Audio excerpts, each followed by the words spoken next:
Jornal da Rede Alesp. Bem, pessoal, com muita informação, a gente começa o programa já com giros de repórteres aqui da Assembleia via Skype, né? Quem fala com a gente, Priscila? Quem fala agora é a Melissa Araújo. Bom dia, Melissa. Seja bem-vinda aqui ao Jornal da Rede Alesp. Bom dia, Mel. Qual que é a informação que você traz pra gente? Bom dia, Priscila. Bom dia, Luciano. Vocês estão bem por aí? Bem, graças a Deus, chegamos bem. Já batemos bastante papo aqui. Já, a gente conversa. Eu e Priscila, o papo rende. Vai longe o papo. Sempre, né? Sempre. Como vocês abriram o jornal falando que hoje é dia da consciência negra, o dia que comemora aí Zumbi dos Palmares, o falecimento de Zumbi, é lembrado o dia do falecimento de Zumbi dos Palmares. Aqui na Assembleia nós temos muitas propostas, projetos de lei em tramitação nesse sentido, e são propostas, a gente sabe, a Assembleia Legislativa é uma casa plural que atende todos os anseios aí da sociedade, e esse do racismo, contra o racismo, é um dos mais importantes no momento, porque é um problema que infelizmente, tem se perdurado ao longo dos últimos tempos.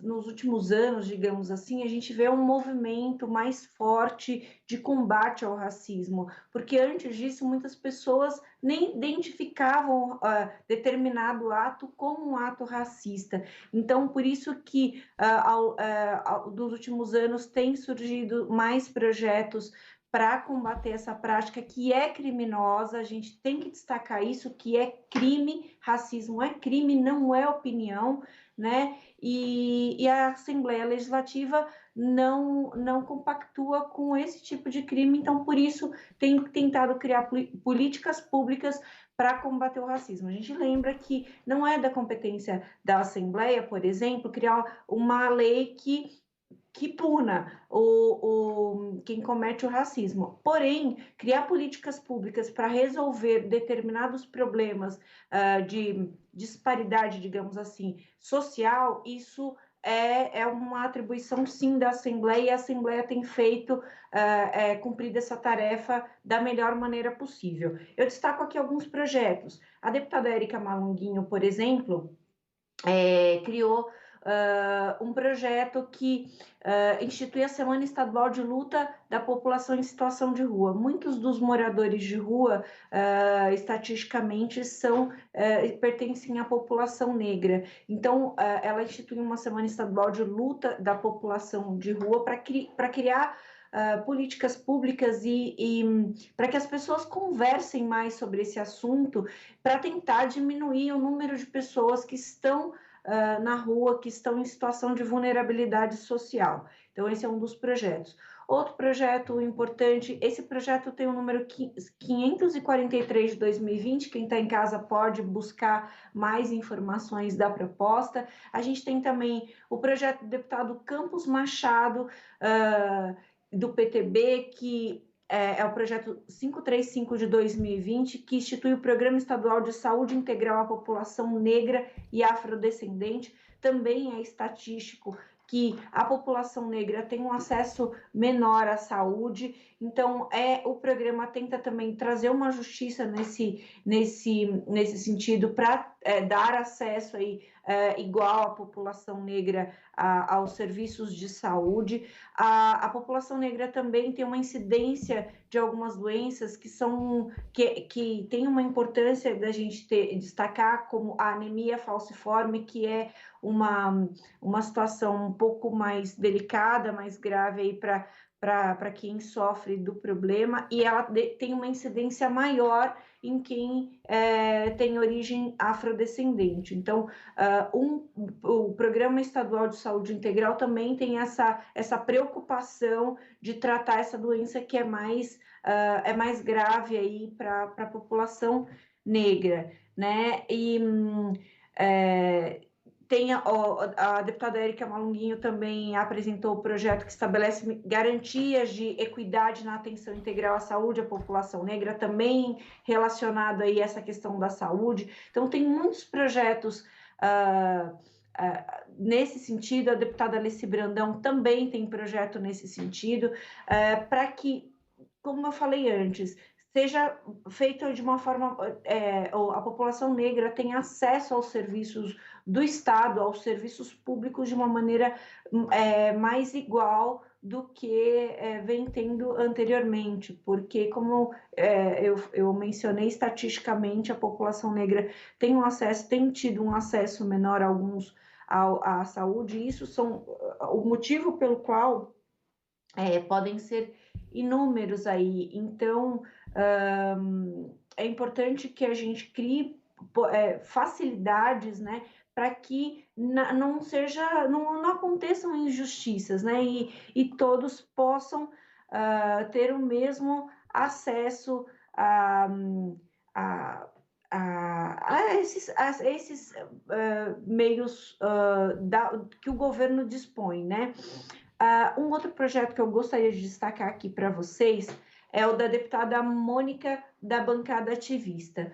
O projeto é o 863 de 2019, que proíbe atos de racismo e homotransfobia nos estádios de futebol, que também é um outro lugar onde a gente vê uma incidência aí grande de atos que são, né, são inaceitáveis de racismo. Há sempre, a gente usa agora muito a palavra aglomeração, mas a aglomeração do estádio é constante, né? A gente sabe disso, as pessoas vão lá para prestigiar o time de futebol, mas acabam cometendo atos desnecessários, né? Como o racismo e a homotransfobia que a deputada destaca nesse projeto. E essa proposta cria ali regras para fiscalização e combate a essa prática dentro dos estádios. Então, como eu falei, são atuações, e aqui tem muitos projetos. Quem quiser saber mais sobre os projetos da casa relacionados a essa questão, pode acessar, vai no site da Assembleia, processo legislativo, pesquisa de proposições. Lá nas pesquisas de proposições, na aba em cima, coloca no assunto, coloca racismo, e embaixo coloca projeto de lei ou moção ou outra forma aí de documento oficial, e aí vai poder ver todas as propostas relacionadas a esse tema. E aí, como eu falei, são várias e de vários deputados. Eu mencionei aqui vários deputados que são preocupados com essa causa, que deve ser de todos nós. Não é uma causa da população negra, é uma causa de toda a população que não quer compactuar, que não vai compactuar com esse tipo de coisa. Essa semana eu entrevistei, vocês falaram do SOS Racismo, eu entrevistei o Claudinho, que é o coordenador do SOS Racismo. Eu destaquei até isso ontem no jornal, algo que me chamou muito a atenção, o Claudinho falando, que sobre a questão das crianças, né? A gente não nasce racista, a gente aprende a ser racista ao longo da nossa vida. Então, por exemplo, ter uma educação de base que permita com que a criança entenda que todas as pessoas têm os direitos iguais e que ela não deve fazer nenhuma diferença em função da cor da pele, é importante para que a gente crie adultos mais conscientes, e que a gente também lembra aí que quando a gente cria uma lei, a lei é criada porque a sociedade não está correspondendo, seja de uma maneira de educação ou de outra forma. E aí a gente busca que no futuro a gente não precise mais criar leis para combater esse tipo de violência. Eram essas as informações, eu estourei o tempo, eu peço desculpas, mas eram essas as informações que eu tinha para vocês. Um bom jornal.